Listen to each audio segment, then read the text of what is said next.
Hello, bonjour, habari, gira amahoro, Kristo Yesu akuzwe, Yesu ashimwe cyane, assalamu alaikum ku bakunzi ba Black Rwanda mwese aho muherereye mu Rwanda ndetse no ku isi hose muri rusange. Turagushimiye wowe wamaze gukora subscribe kuri channel yacu, kandi wowe niba udusuye bwa mbere turagusaba ko wakora subscribe aho hasi mu magambo atukura, nurangiza ukande kuri iyo nzogera kugira ngo ubashe gukurikirana inkuru zacu gatanu kuri gatanu. Kuva wamenya ubwenge aho uri hose mu gihugu cy'u Rwanda hari ahantu cyangwa se inyubako utarinjiramo kuva wavuka, kandi wirwanyura buri munsi ujye mu mirimo igiye itandukanye. Impamvu ibitera aho twavuga ko haba hari umutekano uhambaye utemerewe kwinjiramo, cyangwa se hinjiramo abantu bahakora gusa, cyangwa se ukaba witinya wowe ubwawe wumva ko utemerewe kwinjiramo. Aho twavugamo amahoteli ahenze cyane, za restaurant, ibigo bya leta ndetse n'ibyigenga.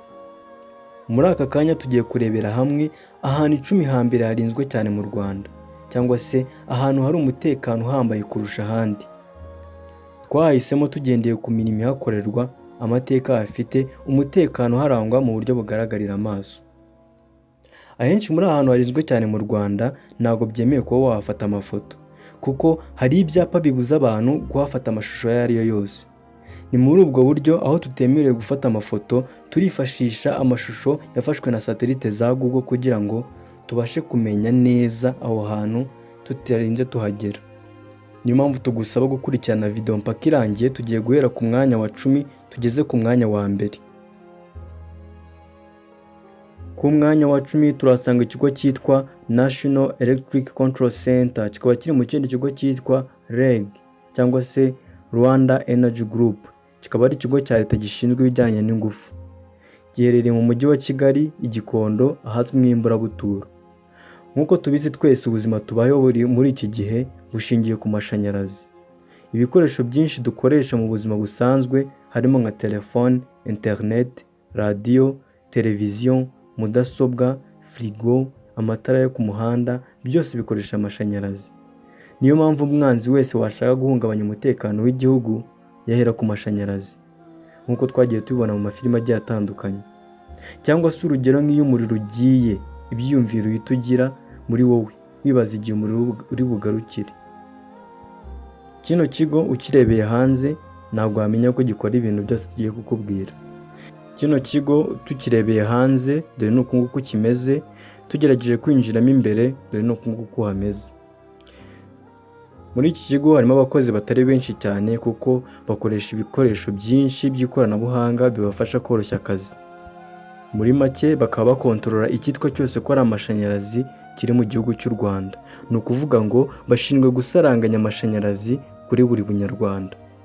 Ni ukuvuga ngo kumwe ubona umuriro ugiye hari ahandi ubuje, wabona uje hari ahandi uba ugiye. Ibi byose bikorwa n'ikiriya kigo, bakamenya aho baho umuriro mwinshi naho baho umuriro muke bitewe n'ibikorwa bihakorerwa. Ikindi twavuga nuko habayeho impanuka amasinga agashya, muri control bihita bigaragara, bakahita bavuga ngo reka dukupe umuriro hataza kwangirika ibintu byinshi. Kino kigo rero tukaba twagishije ku mwanya wa 10 kubera ukuntu kirinzwe cyane. Ku mwanya wa 9 turasanga imipaka u Rwanda ruhuriraho n'ibindi bihugu.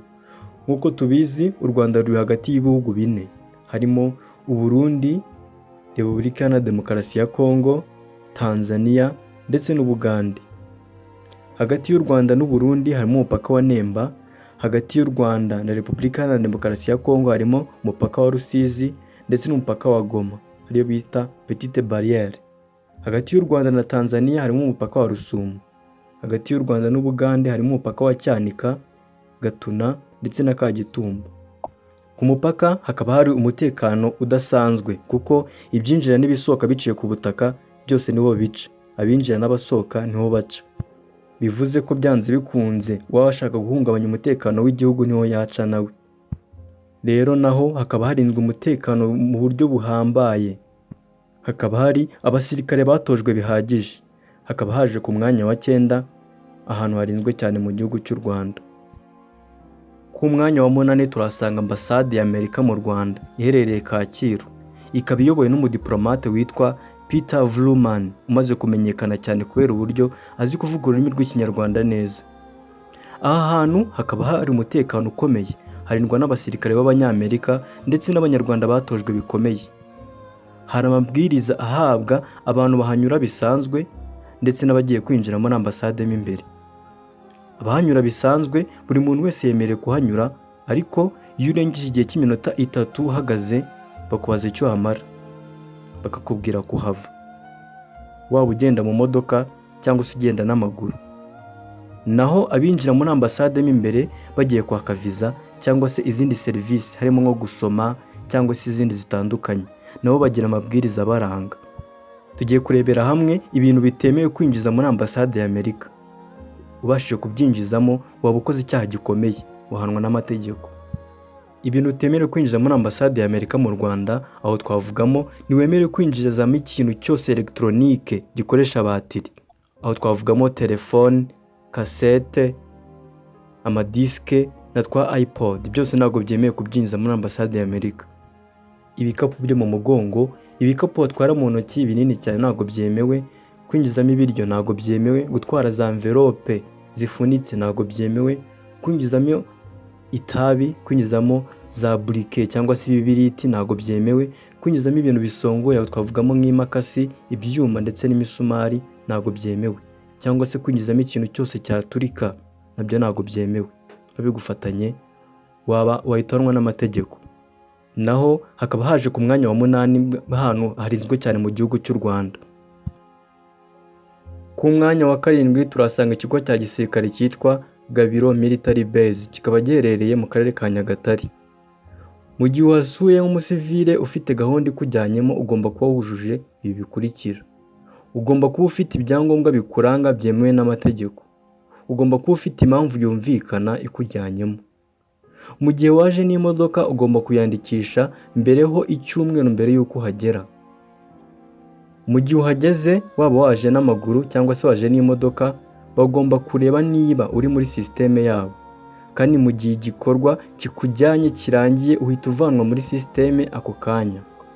Biragoye ko abasivile binjira mu kigo cya gisirikare uko biboneye, gusa birashoboka niyo uri umwarimu ugiye gutangamo amasomo runaka cyangwa se habereyemo ibirori byo gushima abasirikare bitwaye neza, aho ukagenda nk'umuryango cyangwa se ukagenda nk'inshuti. Kandi mu gihe ugeze muri icyo kigo ntabwo wemerewe kukigendamo uko wiboneye, ugomba kuba uri kumwe n'umuntu waje kuhareba. Iki kigo cya Gabiro cya gisirikare kikaba cyaje ku mwanya wa 7 mu hantu harinzwe cyane mu Rwanda. Ku mwanya wa 6 turasanga inzu ya guverinoma bivuga ko ariho nyakubahwa perezida wa Repubulika aruhukira, ikunzwe kwitwa State House, iherereye mu Kiyovu rwagati mu mujyi wa Kigali.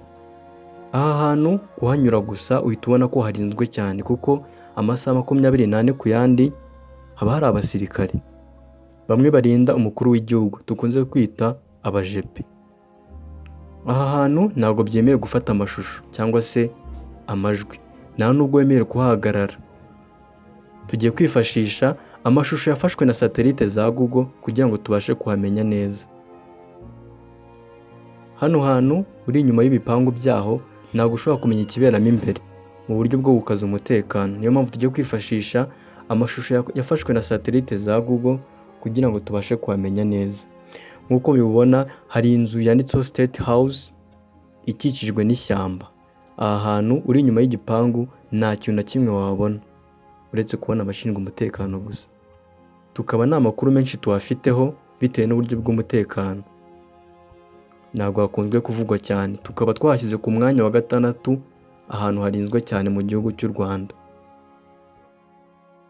Ku mwanya wa 5 turasanga BNR cyangwa se Banque Nationale du Rwanda, akaba ari banki nkuru y'u Rwanda, ikaba iherereye mu Kiyovu mu mujyi wa Kigali. Iyi nyubako ikaba ari umutamenwa, ntushobora kuyinjiramo byoroshye kereka ufitemo gahunda. Haba abajura bifashishije ikoranabuhanga, haba abajura binjiye bisanzwe, ntabwo bashobora kuyinjiramo kuko biragoye cyane. Aha hantu hakaba harindwa n'abasirikare b'igihugu, ntushobora kwinjiramo byoroshye kereka ufitemo gahunda yumvikana kandi isanzwe izwi. Iyi banki nkuru y'u Rwanda ikaba ishinzwe kugemurira izindi banki amafaranga, ikaba inagenzura ukuntu ifaranga rigenda mu gihugu cy'u Rwanda kugira ngo hirindwe ko ifaranga ryata agaciro.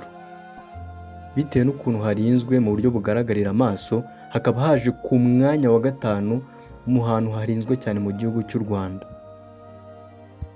Ku mwanya wa 4 turasanga inyubako yitwa Village Urugwiro, akaba ari ibiro bikuru bya Perezida wa Repubulika. Ni inyubako y'amateka kuko abagera kuri 50% by'abanyarwanda bariho bavutse iriho. Ikaba iri ku Kacyiru mu karere ka Gasabo mu mujyi wa Kigali, aho imaze imyaka 44. Yubatswe mu 1975 n'umuryango wahuzaga ibihugu bya Afurika cyane cyane ibyakolonijwe n'Ubufaransa n'ibikoresha Igifaransa. Uwo muryango kuri ubu wazimye, u Rwanda rwawinjiyemo mu 1965. Mu 1975 nibwo rwari kwakira inama yawo yagombaga kwitabirwa n'abakuru b'ibihugu bagera kuri 15. Mbere y'uko iyo nama iba, Ubufaransa bwari bwatanze amafaranga yo kwagura Village Urugwiro no kuyivugurura kugira ngo ijye ku rwego rwo kwakira abo bakuru b'igihugu, nk'uko biri mu nyandiko z'ibanga za ambasade y'Amerika mu Rwanda muri icyo gihe zashyizwe hanze na Wikileaks. Village Urugwiro ni inyubako yubashywe cyane mu Rwanda kuva icyubakwa kugeza n'ubu ngubu. Benshi tuyirebera kure kubera icyubahiro tuyigomba, n'ibiro bicurirwamo icyerekezo gitumye u Rwanda ruba ubukombe, ikaba isoko y'amahoro aduhesha ibikombe mu mahanga. Ikaba irinzwe bikomeye kuko iyo ubashije kuhaca ntabwo ushobora kuhagara iminota irenze 2 bahita bakubwira kuhava.